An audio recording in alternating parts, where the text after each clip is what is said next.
Frères et sœurs bien-aimés, Christ est ressuscité, alléluia. Amen, alléluia. Eh bien, pour dire que Christ est ressuscité, il faut vraiment avoir l'Esprit Saint avec soi. Et ce que je nous invite à faire, c'est de encore et toujours le prier en faisant cet acte de consécration au Saint-Esprit. Ô Saint-Esprit, divin esprit de lumière et d'amour, je vous consacre mon intelligence, mon cœur et ma volonté, tout mon être, pour le temps et pour l'éternité. Que mon intelligence soit toujours docile à vos célestes inspirations et à l'enseignement de la Sainte Église catholique, dont vous êtes le guide infaillible. Que mon cœur soit toujours enflammé de l'amour de Dieu et du prochain. Que ma volonté soit toujours conforme à la volonté divine et que toute ma vie soit une imitation fidèle de la vie et des vertus de notre Seigneur et Sauveur Jésus-Christ, à qui, avec le Père et vous, Saint-Esprit, soit honneur et gloire à jamais. Ainsi soit-il. Eh bien, frères et sœurs, l'Esprit Saint a été répandu dans nos cœurs, et en particulier au tout début de l'annonce apostolique sur Saint Pierre. Et c'est pour ça que je vais prendre des textes des Actes des Apôtres pour pouvoir ensemble réfléchir avec l'aide des papes François et Saint Jean-Paul II quand même, sur le baptême, cet appel à entrer dans la vie éternelle. Alors écoutons bien. Actes des Apôtres, chapitre 2. Le jour de la Pentecôte, Pierre disait à la foule, « Ce Jésus, Dieu l'a ressuscité, nous tous, nous en sommes témoins. Élevé par la droite de Dieu, il a reçu du Père l'Esprit Saint qui était promis, et il l'a répandu sur nous, ainsi que vous le voyez et l'entendez. Que toute la maison d'Israël le sache donc avec certitude, Dieu l'a fait Seigneur et Christ, ce Jésus que vous aviez crucifié. » Les auditeurs furent touchés au cœur. Ils dirent à Pierre et aux autres apôtres, « Frères, que devons-nous faire ?» Pierre leur répondit, « Convertissez-vous et que chacun de vous soit baptisé au nom de Jésus-Christ pour le pardon de ses péchés. Vous recevrez alors le don du Saint-Esprit. Car la promesse est pour vous, pour vos enfants et pour tous ceux qui sont loin, aussi nombreux que le Seigneur notre Dieu les appellera. » Alors, ceux qui avaient accueilli la parole de Pierre furent baptisés. Ce jour-là, environ 3000 personnes se joignirent à eux. Oui, rendons grâce au Seigneur qui appelle tant de personnes à recevoir le baptême. Nous sommes encore tout à la joie des nouveaux baptisés de cette nuit de Pâques très sainte, qui ont reçu la lumière du Christ, qui ont reçu la vie éternelle. Et quand Pierre a annoncé cela aux auditeurs, ils eurent le cœur touché. Eh bien, le Seigneur l'a fait aussi à travers ses ministres qu'il a envoyés par toute la terre pour leur demander de baptiser au nom du Père et du Fils et du Saint-Esprit. Alors, une fois n'est pas coutume, nous allons écouter un petit témoignage directement dans la parole de Dieu. Alors, dans les Actes des Apôtres au chapitre 8, Philippe, l'un des 7, arriva dans une ville de Samarie. Et là, il proclamait le Christ. Les foules d'un même cœur s'attachaient à ce que disait Philippe, car elles entendaient parler des signes qu'il accomplissait, ou même les voyaient. Beaucoup de possédés étaient délivrés des esprits impurs qui sortaient en poussant de grands cris. Beaucoup de paralysés et de boiteux furent guéris. Et il y eut dans cette ville une grande joie. Je répète, il y eut dans cette ville une grande joie. Eh bien, frères et sœurs, cette grande joie est aussi pour chacun d'entre nous maintenant, parce que le Christ est véritablement ressuscité, comme vous nous l'avez répondu tout à l'heure, quand j'ai dit « Christ est ressuscité, alléluia ». Il est vraiment ressuscité, alléluia. Et le Seigneur, eh bien, voyez, avec tous ses disciples qu'il a envoyés, il fait des choses merveilleuses. Et c'est pour ça que je voulais vous lire le témoignage qui suit ce passage où toute la ville est très joyeuse de Samarie. Ils ne sont pas très dans la doctrine de la foi, mais eux, ils ont reconnu le Christ. l'ange du Seigneur adressa la parole à Philippe en disant « Mets-toi en marche en direction du sud. Prends la route qui descend de Jérusalem à Gaza, elle est déserte. » Et Philippe se mit en marche. Or, un Éthiopien, un eunuque, haut fonctionnaire de Cadence, la reine d'Éthiopie, et administrateur de tous ses trésors, était venu à Jérusalem pour adorer. Il en revenait assis sur son char et lisait le prophète Isaïe. L'Esprit dit à Philippe « Approche » et rejoint ce char. Philippe se mit à courir et il entendit l'homme qui lisait le prophète Isaïe. Alors il lui demanda « Comprends-tu ce que tu lis ?» L'autre lui répondit « Et comment le pourrais-je s'il n'y a personne pour me guider ?» Il invita donc Philippe à monter, à s'asseoir à côté de lui. Le passage de l'Écriture qu'il lisait était celui-ci. Comme une brebis, il fut conduit à l'abattoir, comme un agneau muet devant le tondeur, il n'ouvre pas la bouche. Dans son humiliation, il n'a pas obtenu justice. Sa descendance, qui en parlera? Car sa vie est retranchée de la terre. Prenant la parole, l'eunuque dit à Philippe, « Dis-moi, je te prie, de qui le prophète parle-t-il? De lui-même ou bien d'un autre ?» Alors, Philippe prit la parole et à partir de ce passage de l'Écriture, il lui annonça la bonne nouvelle de Jésus. Comme ils poursuivaient leur route, ils arrivèrent à un point d'eau et l'eunuque dit, « Voici de l'eau. Qu'est-ce qui empêche que je sois baptisé ?» Il fit arrêter le char, ils descendirent dans l'eau, tous les deux. Et Philippe baptisa l'eunuque. Quand ils furent remontés de l'eau, l'Esprit du Seigneur emporta Philippe. L'eunuque ne le voyait plus, mais il poursuivait sa route, tout joyeux. Eh bien, frères et sœurs, voici l'appel que je lance à tous ceux qui ne sont pas encore baptisés. Devenez tout joyeux dans le Christ par le baptême. Ce baptême qui a été conféré, qui a été donné lors de la veillée pascale, et nous avons vu tous ces visages de ces adultes qui sont devenus mais joyeux, profondément joyeux, bien au-delà même de leur sourire, parce que c'est le Christ qui est venu habiter en eux.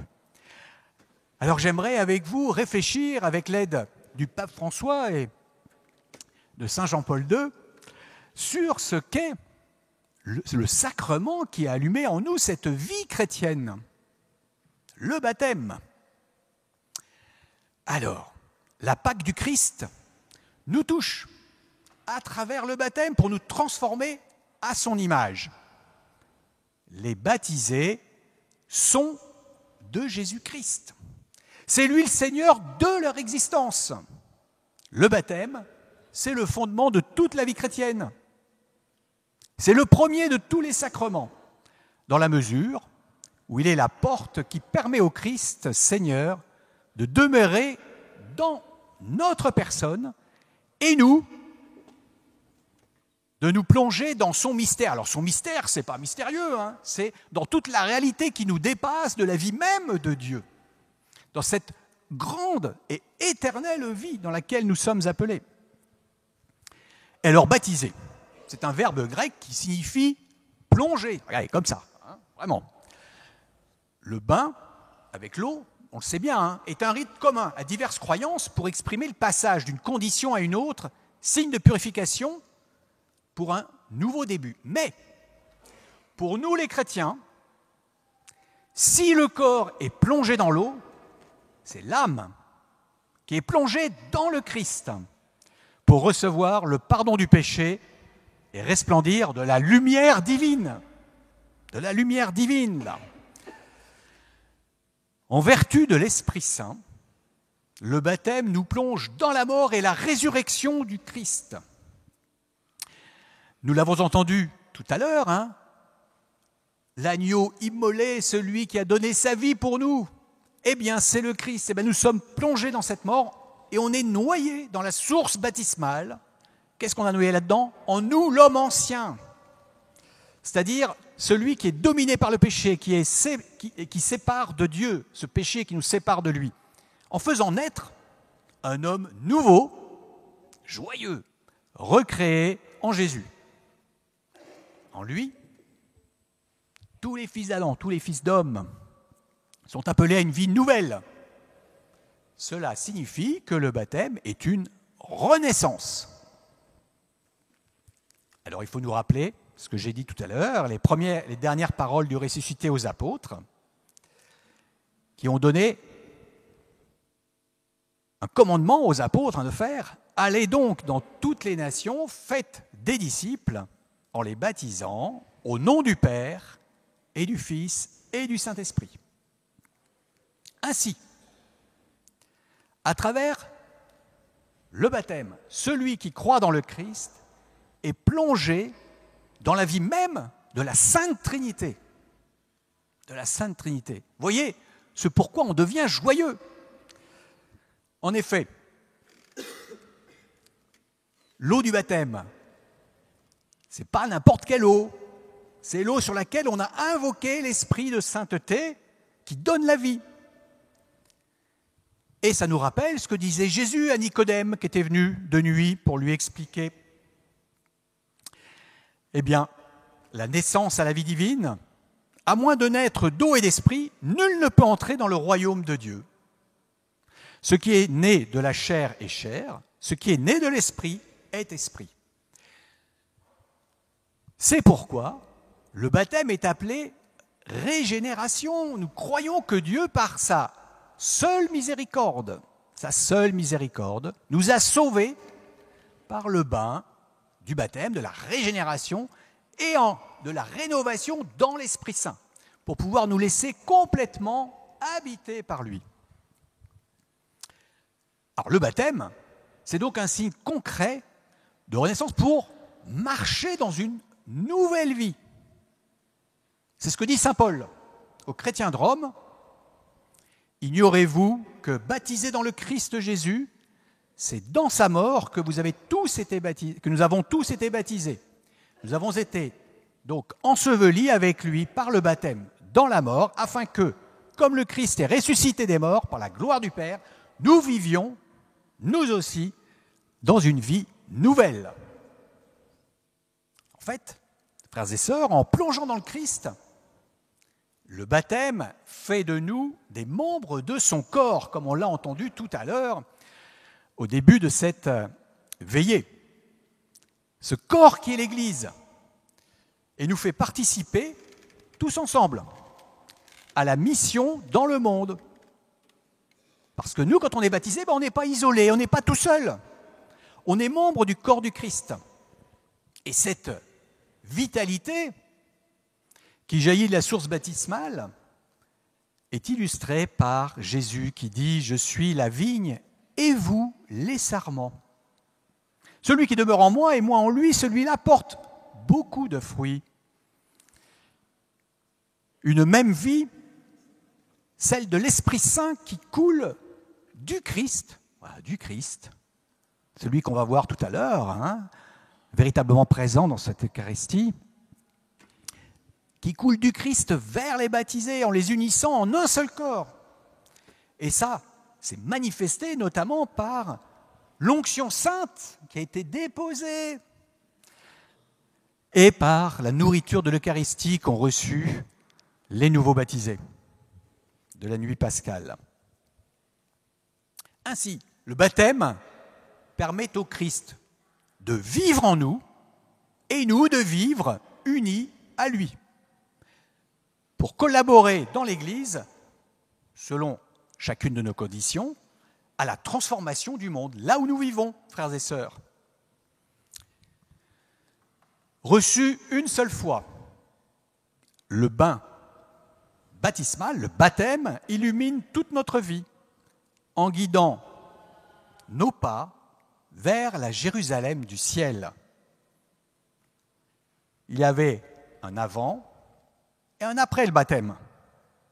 Parce que ce sacrement suppose un chemin de foi, comme celui que vous faites aujourd'hui en venant prier tous ensemble autour du Seigneur. Et ce chemin de foi, quand on est un adulte qui n'a pas encore reçu le baptême, ça s'appelle le catéchuménat. C'est un parcours pour pouvoir découvrir la vie du Christ et progressivement grandir dans cet appel et ce désir à suivre pour toute notre vie éternelle, le Seigneur. Alors, je voudrais aussi préciser quelque chose d'important, c'est les enfants qui, depuis l'Antiquité, sont baptisés dans la foi de leurs parents.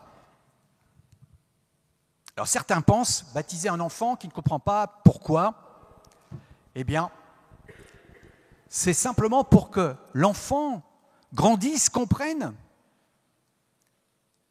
qu'il est aimé de Dieu et qu'on lui donne aussi toutes les capacités à grandir dans l'Esprit Saint pour qu'il gagne toutes les vertus chrétiennes, comme chacun des adultes qui sont déjà baptisés plus tard.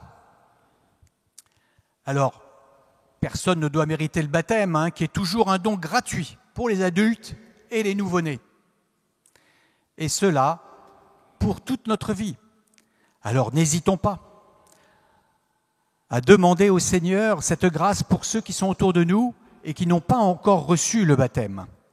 Alors je vais prier pour chacun d'entre eux par cette belle prière que nous avons méditée pendant l'octave de Pâques mardi. Dieu, qui nous a fait passer de la mort à la vie en nous offrant les sacrements de Pâques, poursuis toujours l'œuvre de ta grâce, que ton peuple trouve une liberté parfaite et parvienne à la joie du ciel, dont tu lui donnes déjà le goût sur la terre. Amen.